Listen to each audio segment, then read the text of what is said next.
Hey everybody, welcome back to another Jackson jet setting cruise video. Today I'm detailing all the tips and tricks you need to know before sailing on Virgin Voyages. So Virgin has made quite a splash in the cruise industry since premiering in 2021. They have 3 ships currently, with 1 more on the way in 2024.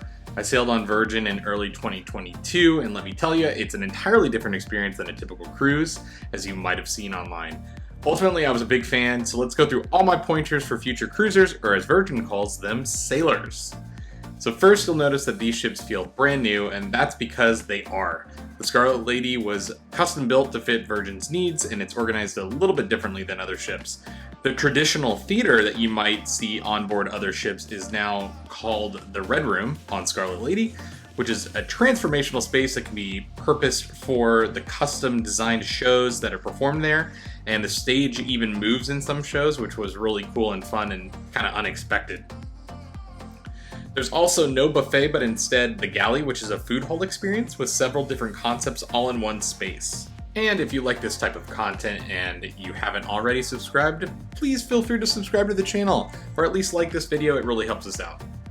There are some grab-and-go items, and some items are delivered to your seat, but overall, I loved the concept. I've seen other ships test this out recently, including the Norwegian Viva, so I think Virgin was onto something a little bit early here. There's also no formal dining room, so instead there's several different restaurants across the ship for you to choose from, including Korean barbecue, a steakhouse, upscale Mexican, Italian, and even molecular gastronomy. And these are restaurants that normally would be extra charge on other ships, but they are all included with your fare. There's a big emphasis on fitness as well, with several different gym experiences sprinkled across the top deck, including a dedicated running track, so there's no more dodging deck chairs and sunbathers when trying to get a jog in, which is really nice for those people that like to jog. Finally, the staterooms are organized a little bit differently too, and to be fair, they look a little stark compared to other ships' cabins. I think this is one of the small misses that they had on board, and they did already sort of redesign some of the cabins right after Scarlet Lady's launch. There's also a great hammock though on the cabins with balconies, so it adds to the vibe of the ship that it's entirely different.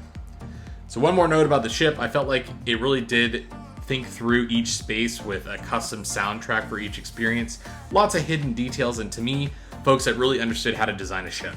It really seemed like a more adult Disney cruise with all the amazing thoughtful details and just lots of things to kind of discover. Lots of secret menu items on each menu. It's just really cool stuff. Besides the ship, you'll notice that there are new children. So this is the first full-sized adults-only cruise line. So a lot of space that would normally be dedicated to family facilities is now turned over to the adults. So that makes room for things like tattoo parlors, all the aforementioned gyms, and lots of bars that fill the space, adding tons more to do while on board, in my opinion. Speaking of bars, there's a lot of them on board, and unlike other cruise lines, there are no all-you-can-drink packages unless you're in the suites where you get sort of a daily bar tab to use. Instead, you can add a bar tab either before boarding or on board that you can use for the ship.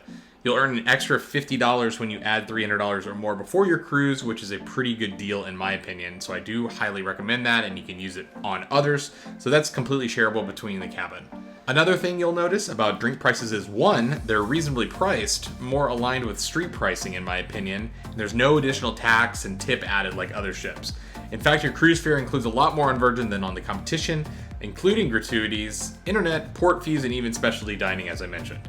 Keep in mind for drinks that I found there were many opportunities for free drinks on board, including free-flowing champagne at the sail-away party, which I thought was a great touch. Virgin also features a private destination in the Bahamas, but it's not really a fully private island like other lines have. Rather, it's like a beach destination open to only Virgin cruises while in port, operated by Resorts World Bimini. Your bar tab does work there, and there's included food that was actually really good and upscale. While Virgin was gonna go for like a Tulum style experience here, I don't think that they really hit the mark, and it's not really something that I was very excited about on the cruise. Overall, those are my tips for sailing on Virgin cruises. I think this is just an amazing opportunity for anyone who doesn't have kids or wants to ditch the kids for the weekend to go check out some fun at sea on board. I think if you're in love with cruising, I think this is going to be a little bit different, but probably a great experience for you. And if you've never cruised before, I think that this ship is going to be a perfect first cruise to get you hooked on sailing like everyone else that watches the channel. Thanks a lot for watching.